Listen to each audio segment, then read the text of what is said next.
नमस्कार। हिंदी की पाठशाला यूट्यूब चैनल में आप सबों का स्वागत है। अब हम लोग तुलसीदास रचित कवितावली के अयोध्या कांड का दूसरा पद जो सवैया छंद में है उसको हम लोग पढ़ेंगे।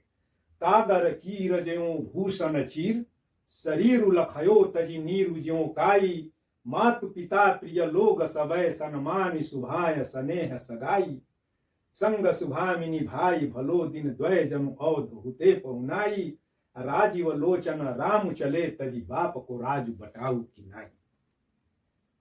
अब यहां से हम लोग थोड़ा संक्षेप में चलेंगे।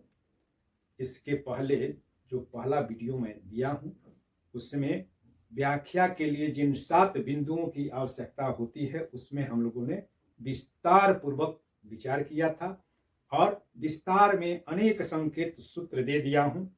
पूरा 25 मिनट का वीडियो है, उसमें से कुछ कुछ निकाल करके अच्छी तरह से आप व्याख्या कर सकते हैं।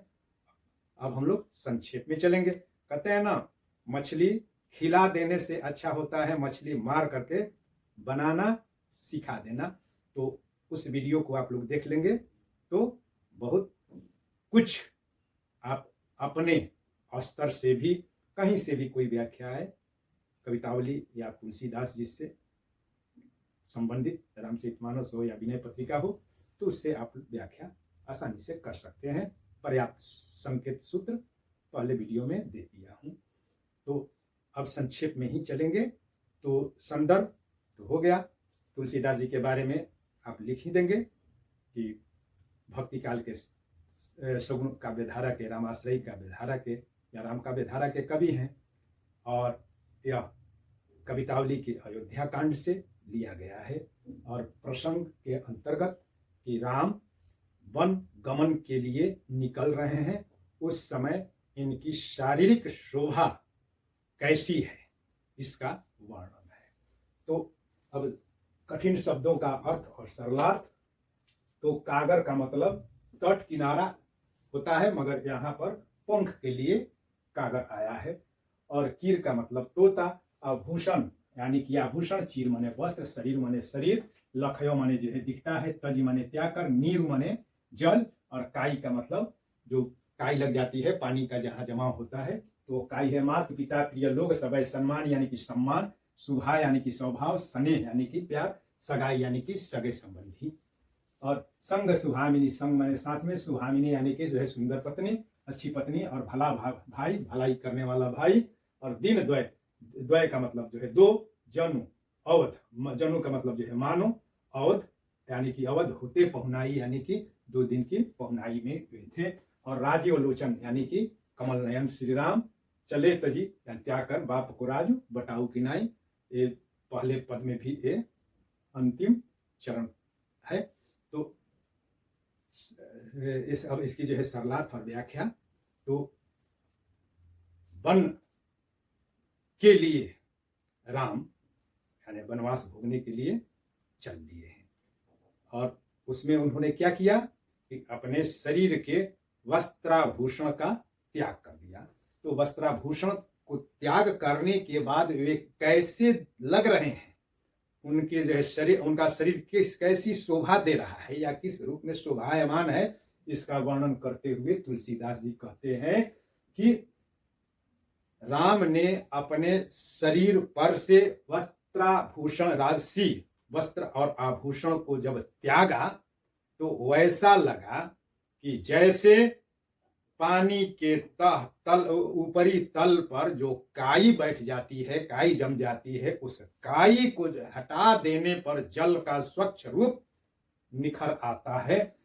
वैसे ही राम ने जब अपने शरीर पर से राजसी वस्त्राभूषण का त्याग किया तो उनका शारीरिक सौष्ठव देखने लायक था, निखर गया, और उन्होंने अपने शरीर के ऊपर के वस्त्र और आभूषण को वैसे ही त्याग करके आनंद पाया जैसे एक तोता अपने शरीर पर के पुराने पंख को त्याग करके आनंद प्राप्त करता है या सुशोभित होता है।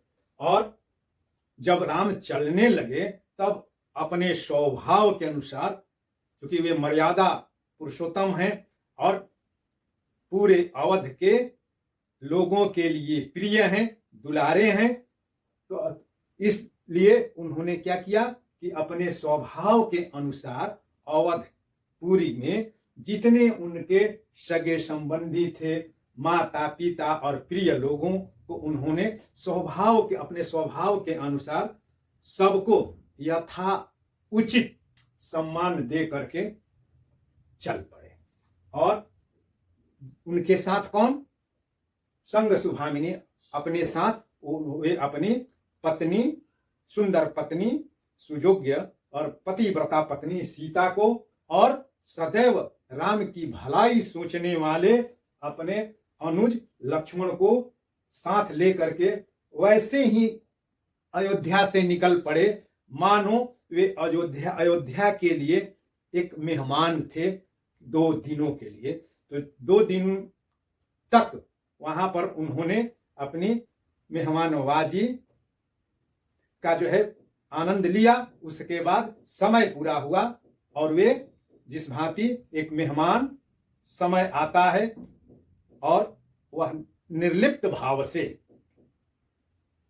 वहां से अपना बुरिया बिस्तर उठाता है, अपना साजो सामान उठाता है, बैग उठाता है, चल देता है, वैसे ही राम 2 दिन की पहुनाई या पाने के बाद घर से अयोध्या से निकल पड़े। ठीक वैसे ही राम निकले तजी बाप को राज बटाऊ कि नहीं, जैसे एक पथिक राहगीर रास्ते को छोड़ते हुए अपनी मंजिल के लिए चल पड़ता है। तो ये इसका सरलार्थ और व्याख्या हुई। अब इस समय इसका केंद्रीय भाव क्या है?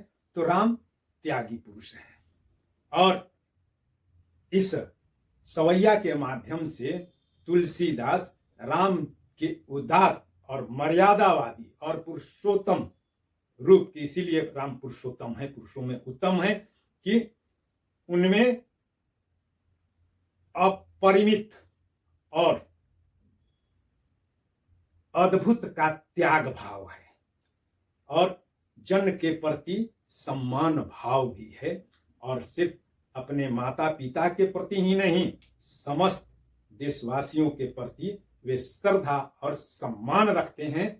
राजकुमार हो करके भी और राजगद्दी के हकदार हो करके भी उन्होंने अपने मिले हुए राज्य का बड़ी ही सरलता से त्याग कर दिया।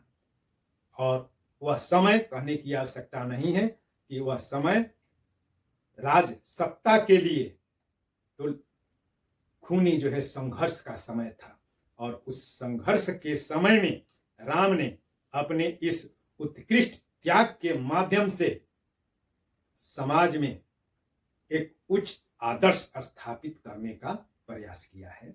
अब विशेष के अंतर्गत तो विशेष में तो ब्रजभाषा है। भारत भाषा कैसी है? लालित्यपूर्ण है और स्वाभाविक है, सटीक है, सरल है, सहज है, लिख लेंगे। और छंद या सवैया छंद में है और इसमें अनुप्रास अलंकार, तो अनुप्रास अलंकार बता ही चुका हूं, अनुप्रास अलंकार है और 6 का अनुप्रास अलंकार है। 6 का अनुप्रास अलंकार यानी कि वर्णों की 2 बार आवृत्ति, तो कागर कीर क की आवृत्ति, उसके बाद जो है स की आवृत्ति, स की आवृत्ति, र की आवृत्ति और भ की आवृत्ति। तो क र स भ की 2 बार आवृत्ति होने के कारण 6 का अनुप्रास है।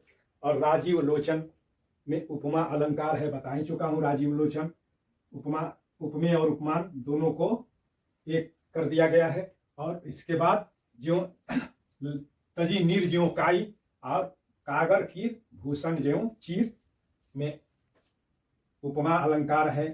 और यहाँ पर जन्म औध हुते पहुनाई, इसमें उत्प्रेक्षा अलंकार है।